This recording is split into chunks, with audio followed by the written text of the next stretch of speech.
Chemsex, retrouver une sexualité sobre grâce au tantra. Alors aujourd'hui, j'ai l'honneur de recevoir Jacques Pézier.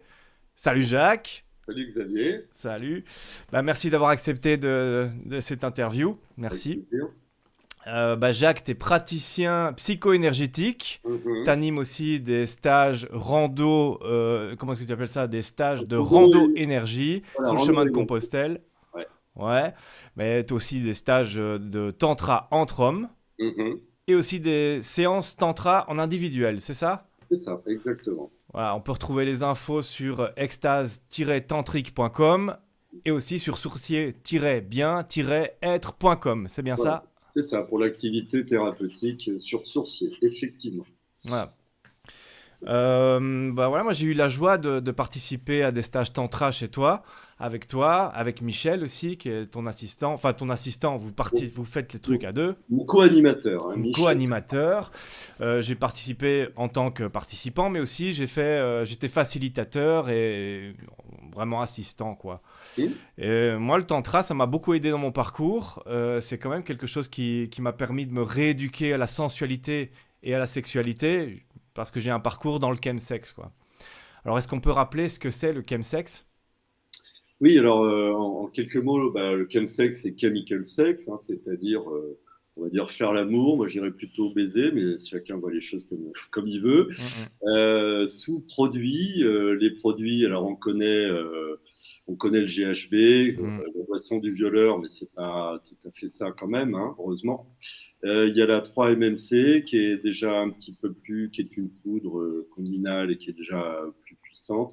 Et enfin le cristal qui est la partie peut-être la drogue de synthèse la plus addictive. mm, mm, Euh, Qu'est-ce qui se passe? En fait, là, je parle de ce que je connais moi. Bon, j'ai expérimenté hein, quand même pour savoir de quoi je parle, mm. de manière très raisonnable, hein, à consommer avec modération. Pour moi, il y a les effets cumulés. C'est comme si on prenait de la coke, c'est-à-dire on est en forme, on n'a plus la notion du temps. Comme si on prenait de l'extra en plus, c'est-à-dire on plane. Et enfin, c'est comme si on prenait du GHB en plus. Je parle pour la 3-MMC, éventuellement le cristal. C'est-à-dire que on a envie d'amour, de faire l'amour, éventuellement de baiser, et ça désinhibe, et du coup, il n'y a plus de limite. Mais également, on ne sent plus les limites, c'est-à-dire qu'on en reprend, on en reprend, on en reprend, et ça dure, et ça dure, et ça dure. Donc, ça peut être très jouissif, mais c'est hautement addictif. Voilà, c'est quand même ça le problème, et ça, je pense que tu es mieux à même d'en parler que moi. Ouais, c'est ça, parce que moi, dans mon parcours, ce qui est arrivé, c'est qu'au départ, je prenais ça une fois de temps en temps. D'abord, je commençais avec de la coke, d'ailleurs. Et puis, au fur et à mesure, les séances se sont rapprochées dans le temps. Ça a été de plus en plus. Puis, j'ai testé d'autres produits. Comme tu disais, il y a le GHB et la TINA, donc le crystal meth, la méthamphétamine, qui est devenu pour moi un incontournable, hein. Moi, je prenais ça, je fumais, et je prenais ça aussi en slam, hein, donc en injection intraveineuse. Et oui, effectivement, c'est hyper addictif. Et au fur et à mesure du temps aussi, c'est-à-dire que j'ai fait toujours le lien entre le sexe et la drogue.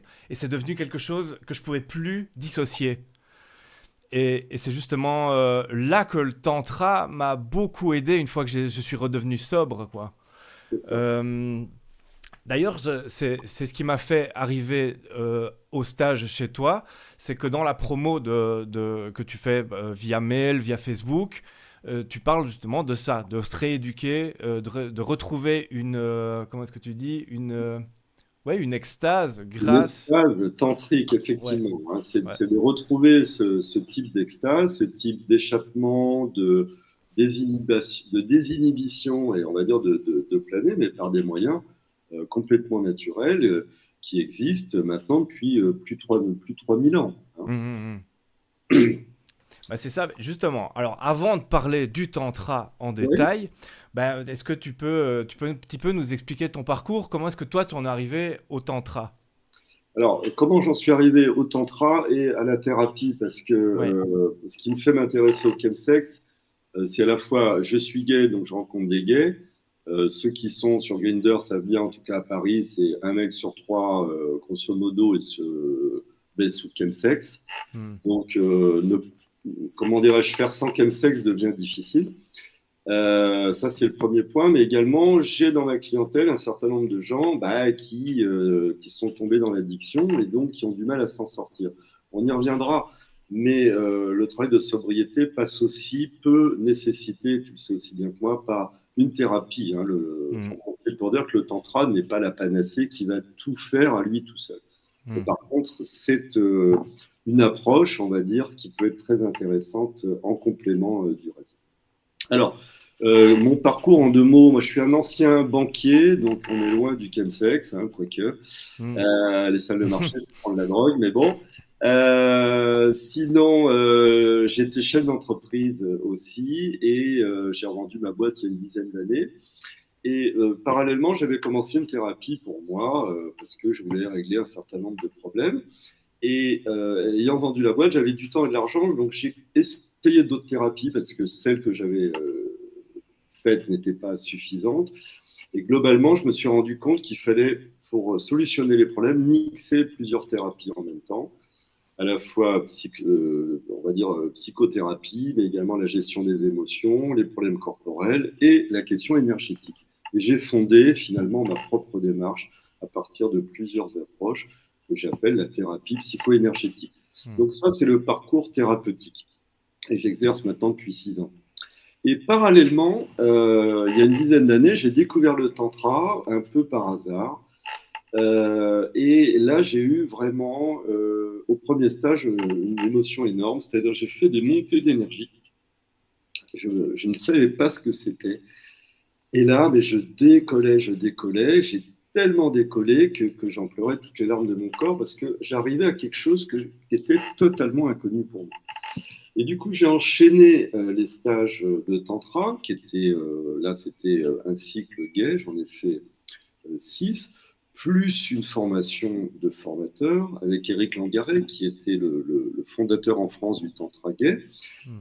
qui est décédé malheureusement. Et ensuite, j'ai fait tout un cycle de Tantra hétérosexuel avec des femmes pour aller visiter aussi le contact du corps féminin et évacuer la peur aussi peut-être du corps de la femme. En tout cas, le côté un peu inconnu ou méconnu pour moi, qui était quand même hétéro en début de carrière. Voilà. Et tout ça m'a amené après la mort d'Éric, finalement, à animer des stages de tantra parce que j'ai trouvé important, pour les gays, mais pas que, pour les bisexuels et les hétéros curieux, je pourrais y revenir, mais il y a les hétéros, pour qui c'est important d'en passer par du tantra entre hommes, notamment ceux qui ont été victimes, on va dire, d'attouchements ou de sévices.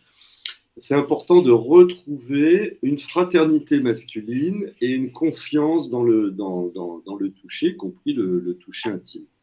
Et également pour que les hommes puissent, comment dirais-je, contacter leur part féminine sans avoir peur de se considérer comme pédé finalement. Mm. C'est ce que Jacques Lucas appelle l'homosensualité, qui n'est pas forcément l'homosexualité. Pour moi, l'homosexualité, c'est le désir de vivre avec un homme dans la durée et d'avoir des rapports sexuels, on va dire, dans la durée et fréquemment avec des hommes. Voilà. Alors, j'ai trouvé qu'il y avait ce besoin qui était important, c'était important d'y répondre. Et plus récemment, le chemsex ayant pris une telle importance, j'ai trouvé que c'était important d'essayer d'y répondre par une voie alternative, c'est-à-dire, oui, on peut connaître l'extase, oui, je comprends très bien que le chemsex ce soit emballant, mais il y a d'autres façons d'y arriver sans justement être addict à quelque chose qui est chimique et hautement nocif. Voilà où j'en suis aujourd'hui. Excellent, merci. Bah alors, ouais, comment est-ce qu'on pourrait définir ce fameux tantra, cette Voilà, démarche tantrique? ouais, c'est the question, The merci. question. C'est the réponse. La réponse, alors déjà, le tantra, ça vient de l'Inde, ça date d'au moins peut-être moins 1500, dans ces eaux-là, plus ou moins avant Jésus-Christ. Ça veut dire que ça précédait le bouddhisme et précédait l'islam. C'est un Mm. point important parce que à l'époque, c'était une philosophie de vie, un art de vivre, un art d'organisation de la société, où au passage, les hommes et les femmes auraient été à peu près à égalité. Hein, c'était avant le patriarcat. Mm. Et donc, le bouddhisme et l'islam, enfin les différentes religions, ont recouvert dans le nord de l'Inde, en fait, le tantra, qui a disparu dans la pratique quotidienne, mais un certain nombre de choses ont été réintégrées, notamment toute la partie énergétique et méditative a pu être réintégrée en partie dans le bouddhisme ou peut-être le brahmanisme. Hein, je ne suis pas un spécialiste des religions. Et donc, et puis ça a été un peu retrouvé par les Anglais lors de la colonisation. Quelques textes ont été sauvegardés, mais on n'a pas énormément d'infos là-dessus. Il y a des textes, mais c'est quand même assez difficile de s'y retrouver. En revanche, alors, le tantra a été mis à jour dans les années 70 par un monsieur qui s'appelle Osho, qui a été controversé depuis, mais il a amené en Occident le tantra, qu'il a mis à la sauce occidentale pour que les Occidentaux puissent l'intégrer à l'heure de la libération sexuelle dans les années 70-80. Voilà. Ça, c'est pour le rappel historique. Maintenant, je vais dire ce qui fait pour moi la spécificité du tantra aujourd'hui et que je ne retrouve pas dans d'autres pratiques, quelles qu'elles soient. Alors, j'en ai trouvé 4. La première, c'est tout simplement le contact intime charnel. On ne va pas retrouver ça dans la méditation, mais même dans le naturisme, là, dans le tantra, on est corps à corps et de manière intime. Ça, c'est le premier point. Le deuxième point, deuxième pilier, c'est le sacré. On ne fait pas du tantra en faisant l'hélicoptère avec le slip au bout du doigt. Non. Le sacré n'est pas forcément le religieux. Le sacré, c'est mettre de l'importance, un cadre, un process et du temps dans ce qu'on fait. Pour certains, le foot, c'est sacré.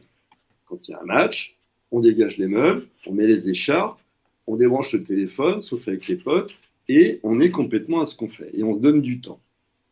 La justice aussi est sacrée, puisqu'on met des habits, on la rentre dans un palais, il y a un protocole.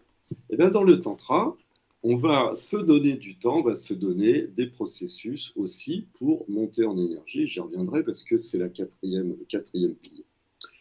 Le troisième pilier, c'est un certain équilibrage du yin et du yang. On va dire la partie féminine, la partie masculine que nous avons tous, hommes et femmes. Le yang, c'est je donne, je reçois, j'entreprends, j'agis, je vais vers, voilà. Le yin, c'est je reçois, j'accueille, j'intuite, je réconforte, et ainsi de suite.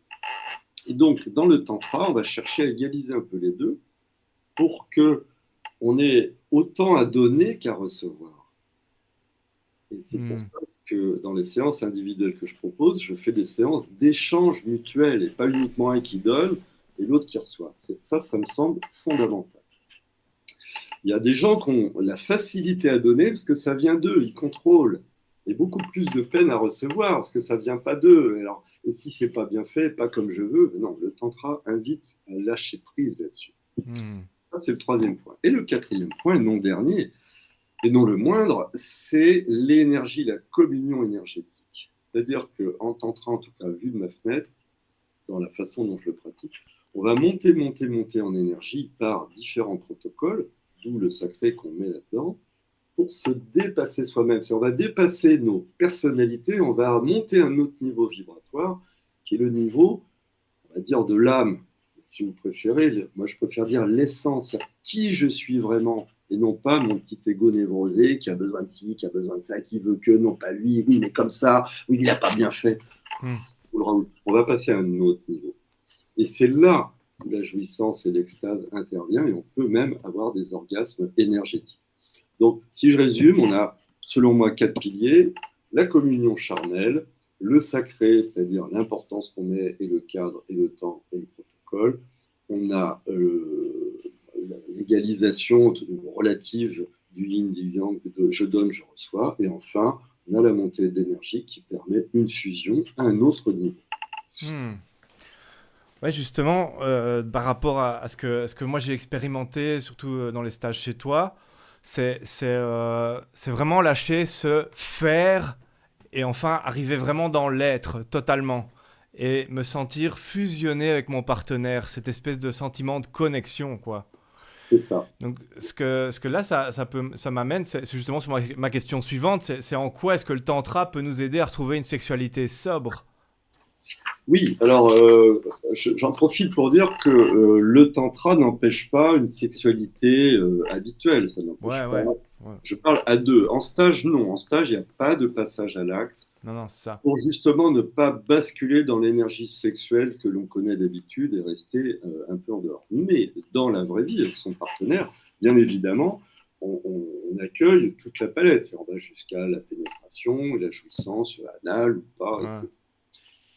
Donc, c'est pas sobre au sens où on se prive de jouir, hein, c'est pas ça. Non, c'est Mais, ça, c'est ça. mais l'essentiel va être ailleurs. C'est que la jouissance n'est pas liée au coït ou à la fellation, comme on le voit habituellement. Et malheureusement, c'est encouragé par les films porno où on Mm. suce, on s'encule, on résume les préliminaires. Non.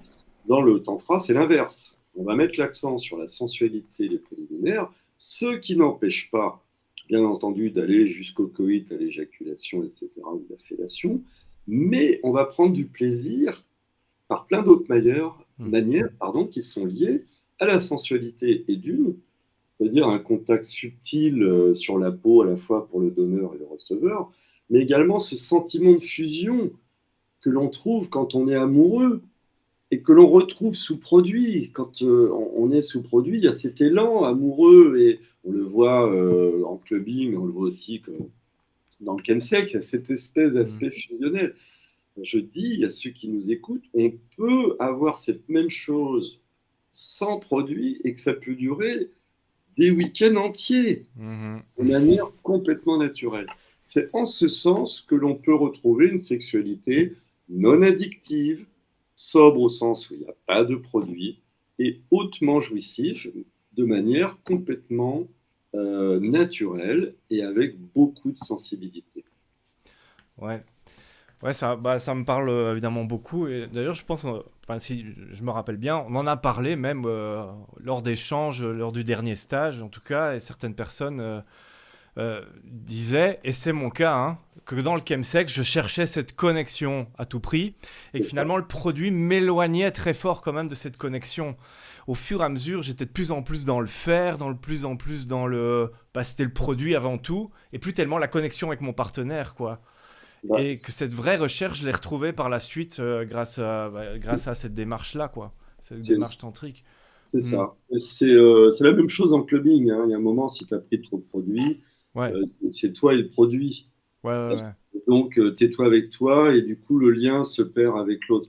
Alors, évidemment, ça dépend des quantités et de la fréquence.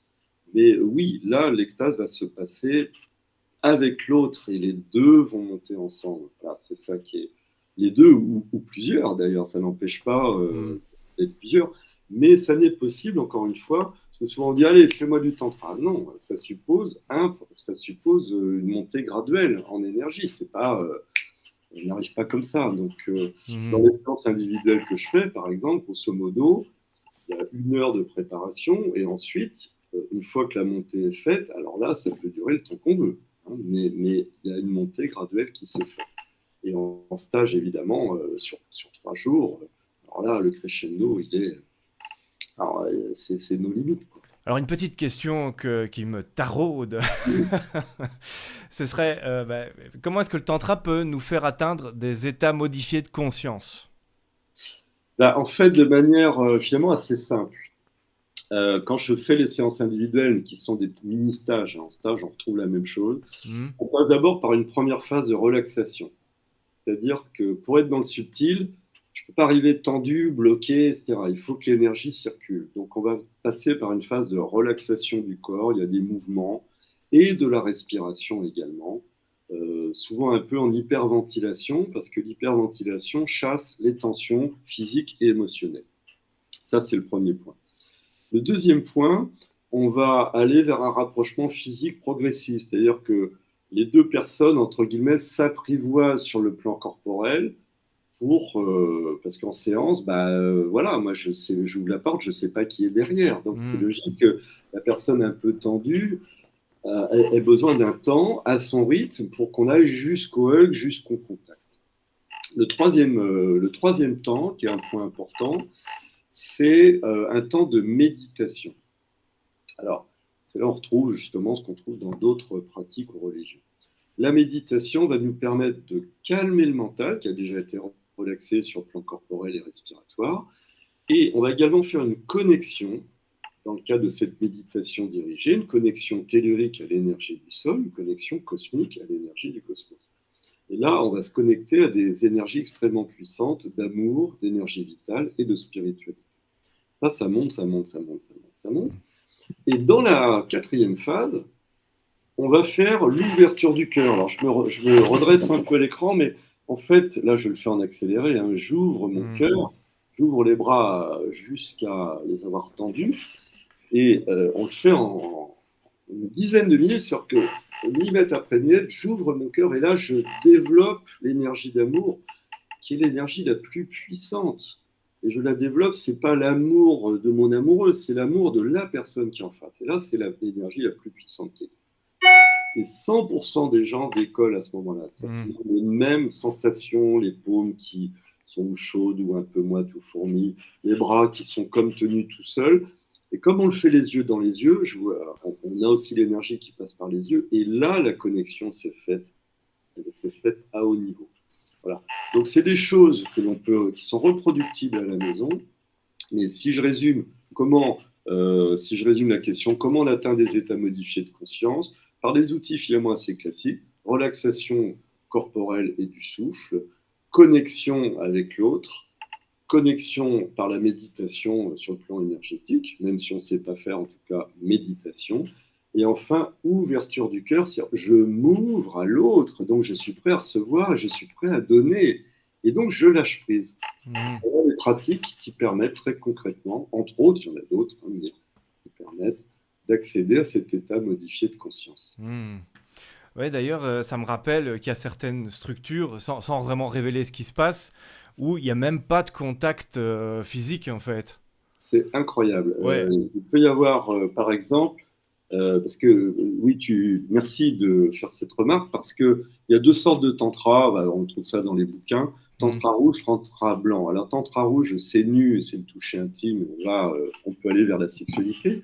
Tantra blanc, c'est habillé, c'est-à-dire que ça peut être sans contact. Rien que par l'énergie, on peut faire, par exemple, soit le massage de l'aura, c'est-à-dire, alors je le fais en accéléré, mais je vous assure que les gens sentent, les gens vont me dire oui, mais non, je suis très cartésien, mais très bien, venez essayer, vous verrez, vous sentirez 100% des gens sentent.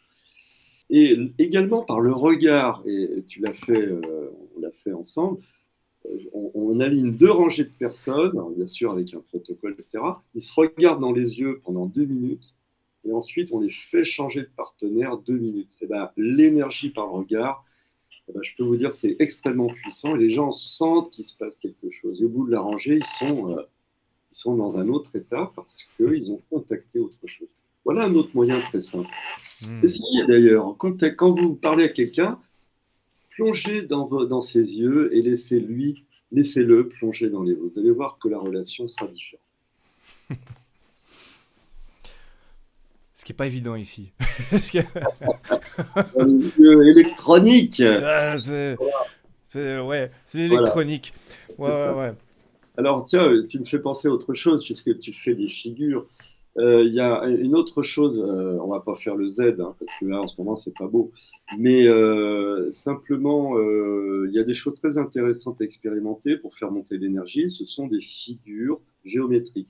Il y en a une que je fais faire aussi en stage, c'est le lemniscate, c'est-à-dire le 8 couché, hein, c'est le chiffre de l'infini. Et les gens se tiennent par la main et ils font un 8 continu. Ils font passer l'énergie, l'intention, je fais passer l'énergie par la main droite, je la reçois par la main gauche. Je peux vous dire que c'est extrêmement fort. Même ceux qui n'ont jamais fait ça, il y en a toujours un ou deux qui sont au bord de l'évanouissement après juste un quart d'heure ou 20 minutes. Voilà, donc il y a plein de façons d'arriver en fait à ces états modifiés de conscience. Encore une fois, par des voies simples et naturelles. Bah, rien qu'en reparlant comme ça maintenant, je me reprojette évidemment à ce moment-là, je revis ça et je le sens quoi. C'était quand même des moments très très intenses. Hein. Juste comme ça, mon petit retour d'expérience après le stage où j'étais participant. Mhm. Moi, j'ai énormément pleuré, surtout tout le stage. J'ai énormément de choses qui sont sorties. J'ai eu des connexions extrêmement intenses. Ça m'a fait un bien fou, quoi. C'était vraiment Mhm. très fort. Et ce qui était amusant, c'était aussi en tant qu'assistant de Mhm. pouvoir observer ce qui se passait et vraiment d'accompagner les personnes qui, elles, étaient en train de faire les structures. Mais je ressentais exactement la même chose, quoi. On ressent aussi cette espèce de montée d'énergie. Mhm. C'est vraiment très, très puissant, quoi. C'est Donc, clair. ouais, pour moi, ça, c'est évident que c'est une voie en or pour se Mhm. rééduquer et retrouver une sensualité et quelque chose, des sensations en tout cas que je recherchais à travers les drogues, quoi. C'est ça. C'est fou, hein. Ouais. Effectivement. Euh, alors, la difficulté, c'est que le tantra fonctionne avec la subtilité. Hein. Ouais. C'est pas la grosse cavalerie. Et donc, bah oui. Et donc, le problème, quand on vient du chemsex, où au passage, on rajoute les doses aux doses, hein, on prend une prise, puis une deuxième, puis une troisième, et puis après, on se lame, et puis ensuite, on se lame que le week-end, mais après, on en reprend un peu dans la semaine pour tenir. Bon, Hmm. en fait, c'est exactement comme les gens qui mangent de plus en plus sucré ou de plus en plus salé. Bah, finalement, ils sentent plus le goût des aliments parce qu'ils sentent plus que le goût du sucre ou du sel. Quand ils doivent diminuer, ça devient dur au début, Hmm.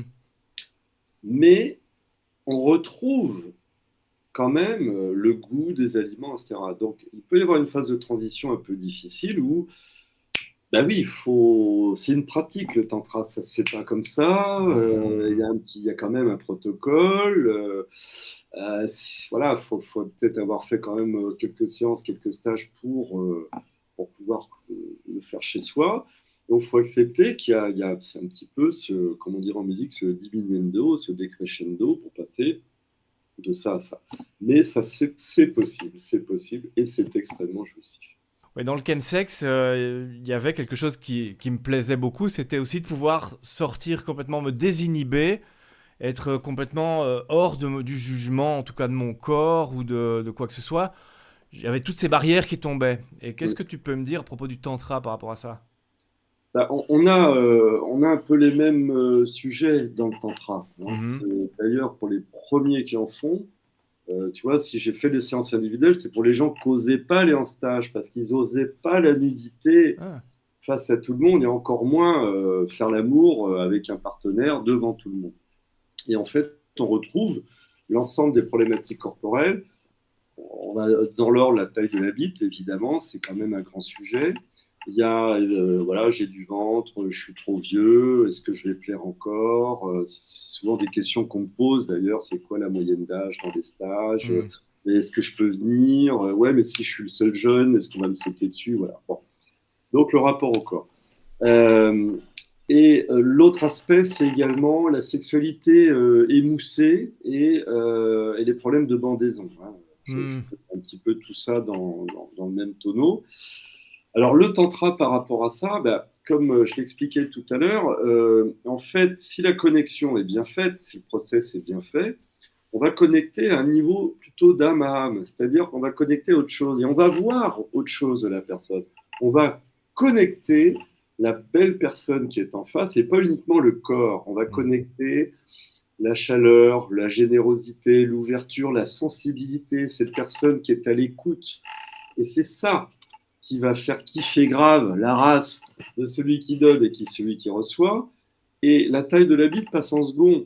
Parce que, en fait, on peut avoir la jouissance rien que par le contact des yeux, par le contact peau à peau, par le massage du sexe, qui est plus une caresse qu'une branlette, etc. On Hmm. peut aussi, bien sûr, faire un toucher prostatique, etc. Mais on peut avoir la jouissance par bien des manières. D'ailleurs, la bandaison n'est pas systématique, elle n'est pas obligatoire. On peut parfaitement avoir du plaisir, puisqu'on va l'avoir par plein d'autres endroits du corps. On n'est pas obligé d'avoir une bandaison. Et comme, en tout cas en stage, il n'y a pas de pénétration, donc la taille du sexe passe en second. C'est Hmm. pas vraiment un sujet. Donc, dit autrement, le tantra aide à dépasser ces inhibitions par rapport au corps, puisque finalement, ce que la personne va voir, c'est autre chose. Hmm. On va Hmm. voir d'abord l'ensemble, parce qu'on est souvent plus sévère sur soi que les autres ne le sont vis-à-vis de nous. Et on a tendance à focaliser sur la petite partie qui ne va pas, on ne voit pas toutes les parties qui vont bien, alors que l'autre, au contraire, c'est ça qu'il voit. Et enfin, taille du sexe ou sexe a du mal à bander, etc. Ce n'est pas le sujet parce qu'on va passer par d'autres voies naturelles qui vont provoquer de l'extase. Et c'est ça qui permet éventuellement de relancer une sexualité émoussée. Je pense aux gens qui sont ensemble depuis longtemps et bon, ils n'ont plus vraiment de désir, ils font du câlin, mais un peu mollement. Ben, on va pouvoir retrouver une sexualité basée sur la sensualité. Et peut-être, si le couple est ouvert, ils iront chercher le complément ailleurs. Mais au moins, il y aura ce partage-là qui évite, selon moi, que le couple devienne un couple de colocs avec une amitié amoureuse, mais où le contact physique est réduit à peu de chagrin. Mais finalement, Jacques, est-ce que le tantra, c'est que du massage ou c'est autre chose? C'est quand même du sexe? C'est quoi? Comment? Je pense que on l'aura compris au travers de tout ce que j'ai dit. Le tantra va bien au-delà, selon moi, hein, selon mon approche, va bien au-delà du massage. Mhm. Et des fois, j'enrage un peu quand je dis je fais du tantra. Ah bah tu vas me faire un massage. Alors Mhm. déjà, tu vas me faire, si tu donnes et moi je reçois, j'ai rien à faire, comme par hasard. Donc nous, on est dans l'échange. Et ensuite, le massage est un des outils. Un des outils.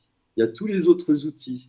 Hein, il y a le regard dans les yeux, il y a le toucher sensuel, il y a les jeux érotiques, hein, parce qu'il y a beaucoup de choses ludiques dans le tantra. Il y a la respiration, il y a la connexion, il y a la méditation, il y a les figures de groupe. Il y a énormément de choses qui font partie du tantra, le massage étant un des outils, évidemment, particulièrement agréable, celui-là. Mhm. Mais encore une fois, il y a des échanges. Et pour enrichir tout ça, justement, on actionne différents leviers. Et dans ces leviers, je reviens à ce que c'est un point important, ce sont les outils qu'on utilise, bien en plus du massage. La respiration, j'en ai déjà parlé, c'est extrêmement important. Il y a également l'éloge de la lenteur, retrouver le temps, laisser du temps au temps pour que les choses puissent s'installer. Et également la créativité des jeux amoureux. Je vais donner un exemple, vous comprendrez. Un des petits ateliers consiste à ce qu'on appelle l'atelier maître yin, maître yang. C'est-à-dire pendant une demi-heure, un des partenaires va prendre la main et va demander à l'autre de faire telle chose. Bah, tiens, tiens, si tu pouvais me raser le pubis. Et l'autre exécute. Les seules limites, c'est que ce ne soit pas humiliant pour l'autre. Et bah tiens, j'aimerais bien que tu me fasses courir les yeux bandés dans le jardin. Tiens, j'aimerais bien que tu me fasses, me nettoies sous la douche comme un bébé. Tiens, j'aimerais bien que tu me fasses un massage. Tiens, j'aimerais bien que tu me chantes une chanson, etc., etc. Au bout d'une demi-heure, on inverse. Eh ben, vous ferez l'expérience et vous verrez que c'est pas si facile que ça d'être maître Yang. On pense que c'est celui qui dirige qui a le pouvoir. Oui, il a le pouvoir d'être créatif. Eh ben ça renouvelle énormément dans les couples où il peut y avoir un certain, on va dire, un certain affaissement de la créativité, où chacun s'est enfermé dans un rôle, l'un qui domine, l'autre qui est dominé. Eh bien, ça donne un nouvel élan. C'est un exemple, voilà, de pratique tantrique où le massage n'est pas forcément utilisé. Ça peut être un des outils parmi d'autres. Oui, je me rappelle très bien cette structure, évidemment. C'était un gros challenge et c'était très amusant, quoi. Et j'ai aussi beaucoup découvert... Enfin, j'ai découvert des choses sur moi, quoi. Ouais, Sur simplement, tiens, je me rendais pas compte que ça allait être si challengeant, par exemple, de demander des choses, quoi. c'est Je me ça. disais que c'était là que ça allait être le plus cool. Non, pas du tout. Pas du tout. ça. Et on peut le coupler avec des fantasmes. Par Hmm. exemple, en stage, il y a des gens, c'est arrivé dans certains stages que je fasse des ateliers sur les fantasmes, et que la consigne, c'est que Maître Yang fasse faire à Maître Yin le fantasme que l'autre n'a jamais trop osé faire. Ah. Mais encore une fois, il peut dire non s'il se sent humilié. Il n'y a pas d'humiliation. Hein. Hmm. Et c'est pour inciter l'autre à se dépasser et surtout à lâcher prise. Hmm. S'il y a un maître mot qui résume tout ça, c'est lâcher prise. C'est le maître mot du tantra, la jouissance, elle vient avec l'abandon. Je Hmm. m'abandonne à l'autre et je nous abandonne à nous. Et pour ça, il faut en passer par tout, un petit peu tout ce que j'ai dit. Et là, c'est l'apothéose, quoi. Ouais, c'est ça. C'est vrai, et comme cette contrainte, par exemple, de tenir pendant une demi-heure à être yin ou yang, c'est vrai qu'au bout d'un moment, ça permet de lâcher le mental et d'être dans quelque chose de plus ouais, je sais pas élevé, ouais, plus lâché, quoi, c'est ça. Plus foufou, ça Plus permet de faire foufou. des expériences. Je l'ai fait une Ouais. fois pour moi-même, j'étais stagiaire. Mon maître Yang m'a bandé les yeux, il m'a dit maintenant tu vas me suivre uniquement par le ressenti énergétique, pieds nus Hmm. sur la route, pour qu'on soit sûr qu'il n'y ait pas le bruit. Et c'est incroyable, ça marchait, je Hmm. retrouvais, il zigzaguait, je zigzaguais derrière parce que je sentais son énergie. On était à allez, 75 cm l'un de l'autre, hein, pas Hmm. l'un de l'autre. Jamais j'aurais pu faire cette expérience avant s'il ne m'avait pas incité à le faire, et jamais j'aurais cru. Voilà, donc ça permet de faire des trucs rigolos. Le tantra, c'est pas, on n'est pas à la messe, hein, on est là pour prendre du plaisir, s'en donner, et dans un cadre à la fois respectueux, sacré, mais ludique aussi, hein. Donc, Hmm. voilà. Hmm. Bon, il y a peut-être des choses que les gens qui vont regarder cette vidéo, une question qui se pose, c'est est-ce que c'est pour moi le tantra? Est-ce que, voilà, peut-être que j'ai pas le niveau, j'en sais rien, je sais pas, j'ai pas assez de connaissances pour commencer ce truc-là. Qu'est-ce que tu en penses de ça? J'en pense qu'il n'y a pas de niveau, c'est-à-dire que tous les Hmm. stages ou les séances sont du même niveau. On peut faire un stage sans avoir fait les précédents. Il n'y a Hmm. absolument aucun problème. Je garantis le résultat aussi, c'est-à-dire que lors de la séance, à un moment ou un autre de la séance ou du stage, les gens ont senti quelque chose, ça c'est sûr, je m'y engage. Et voilà, et puis vous pouvez aussi expérimenter différentes pratiques. Mais je redis bien, si vous allez voir le masseur du coin pour avoir un massage tantrique, vous allez avoir un truc super, mais vous aurez une vision limitée de ce que le tantra peut, là où le tantra peut vous emmener. Hmm. Alors, Hmm. on n'est pas si nombreux à faire des stages entre hommes, hein, on est 3-4 en France, donc vous aurez le choix. Vous pouvez aller voir sur mon site extase-tantrique.com. Je détaille tout ce que j'ai dit là. Vous pourrez avoir plus d'infos. Essayez.